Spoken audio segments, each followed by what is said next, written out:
Alright, so today we're going to be doing 12.2, which is systems of nonlinear equations. So yesterday we addressed the linear equation systems. Now we're going to talk about when we have one quadratic and one linear equation, and we're going to be looking at those as a system. So here's the examples of what can happen when we have a system of a linear and a quadratic equation.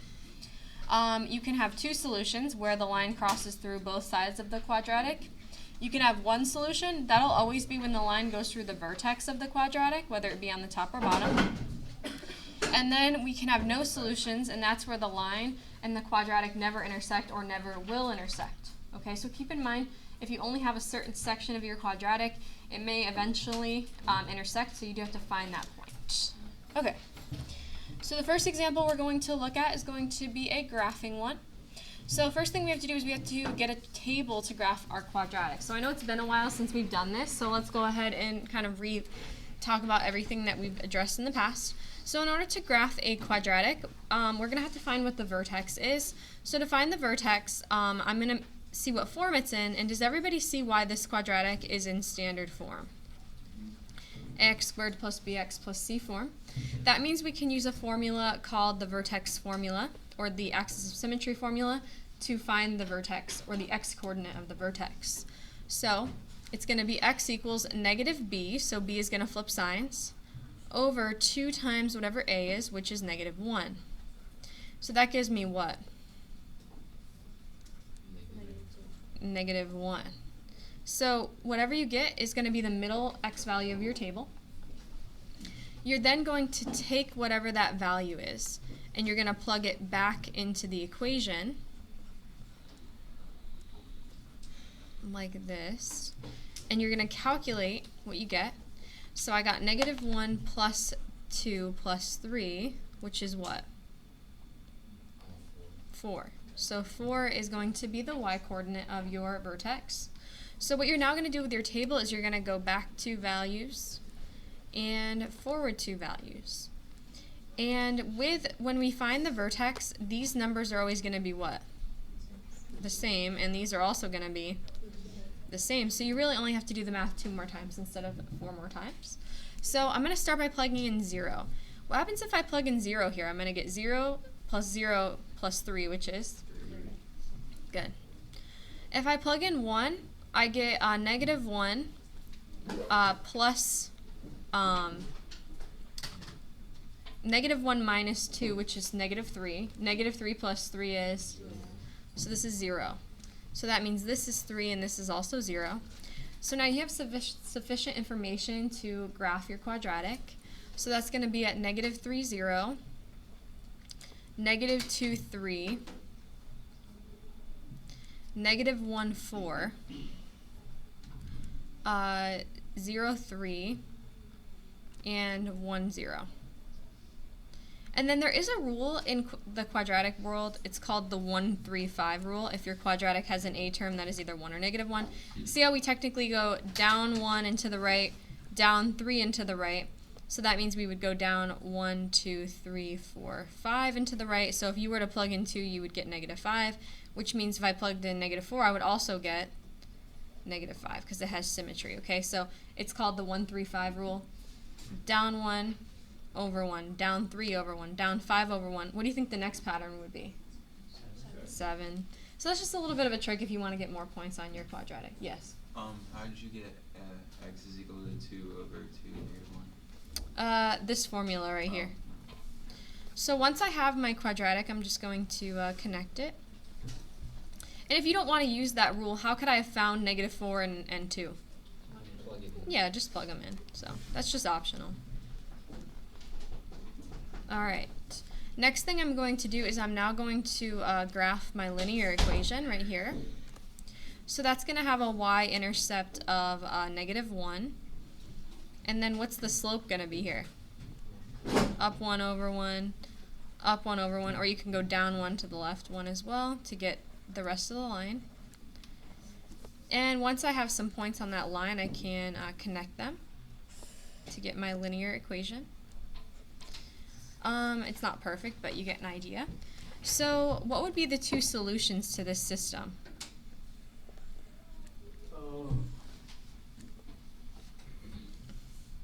Anyone? 1, 0, -5.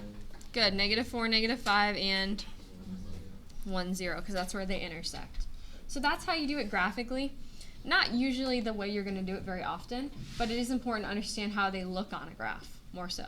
Does everybody feel comfortable with that? Okay. So next one we're going to look at is going to be a situation where we're just kind of practicing our shifts, okay?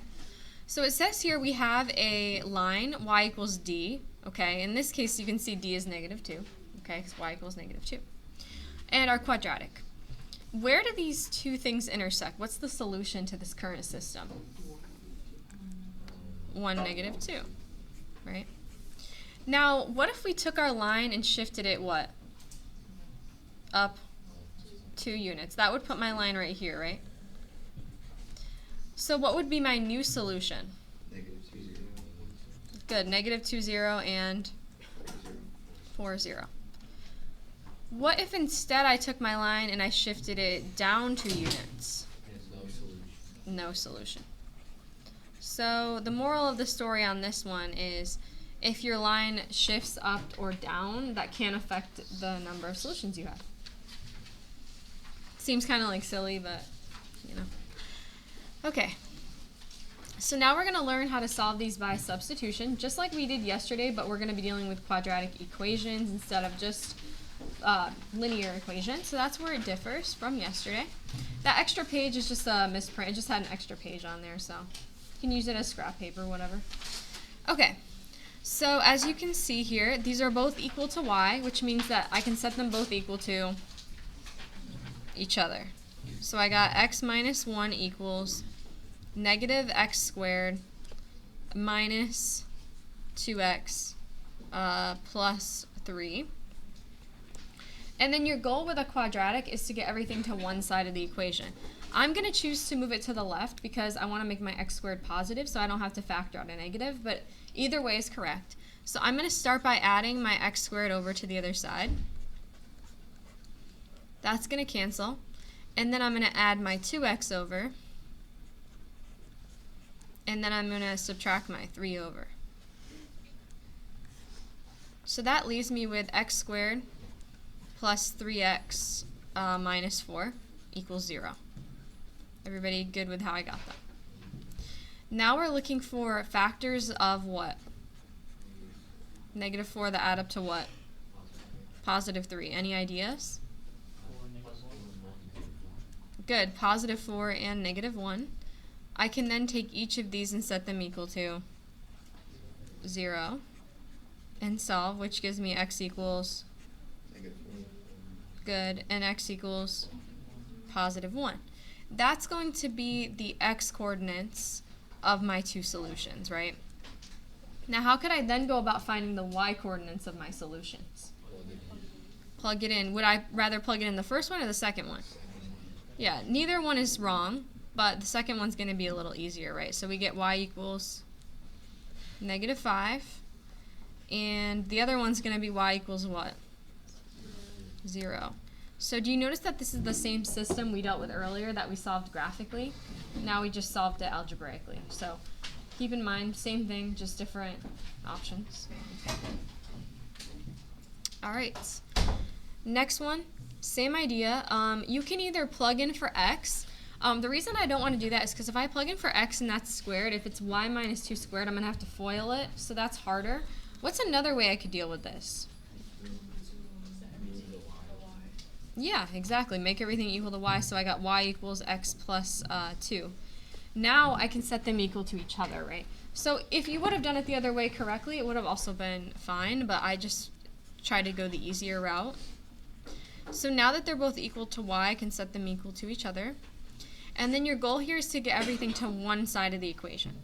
So I'm going to end up with 2x squared minus x plus 1. Okay. Everybody see how we got there? Yep. Okay, so if you try to use AC method here, that's where you multiply the 2 and the 1. Are there any factors of positive 2 that will add up to a -1?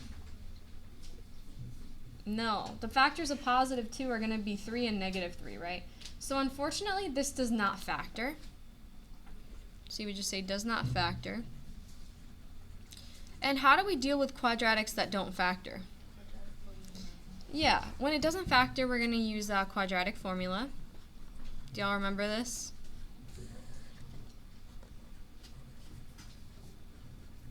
Okay. So keep in mind, everything has to be in standard form before you use it. So what would be my A value here? Good. My B?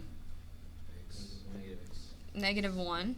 Just the coefficient. And C is 1.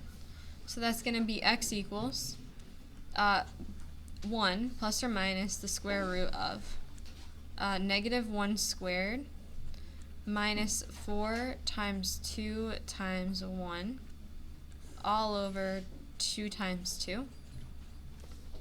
That gives me x equals 1 plus or minus the square root of -7 over 4, which, remember what happens when you take the square root of a negative? It becomes imaginary. So it's I radical 7. Now the thing about imaginary numbers is, are they on the rectangular coordinate plane? No. So what do you think the answer to this is? No solution. So when you end up with an imaginary number as your answer, that's when you have no solution. Okay? Now, what if you had ended up with just 1 plus or minus square root of 7 over 4? That would be a real solution, right? It would just be an irrational one. So if it still is a real, you can still have to use quadratic formula and it still be a real solution. Does that make sense to everyone, what I'm saying by that? Okay. So only when it's imaginary. Okay. So next one, like I said, easiest way to do this is to isolate one of the variables. So I'm going to isolate the y. That's going to give me y equals 3x plus 2. And now that they're both equal to y, what can I do? Set them equal to each other.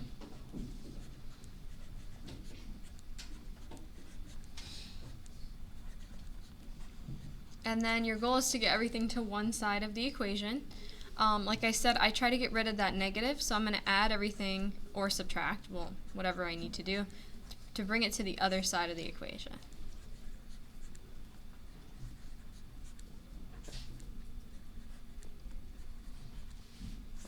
So over here I got 0 equals x squared. Notice what happens with these other terms. They just cancel out. So how could I then solve this remaining square root? What's the square root of 0? 0. So the answer here is 0, so we have one solution. So what that means is that's actually going to be the vertex of your quadratic when you have one solution. So it's going to be 0, comma. How would I find the other value? Plug it into one of the equations. So we get y equals 2. And that's it. That's all for today.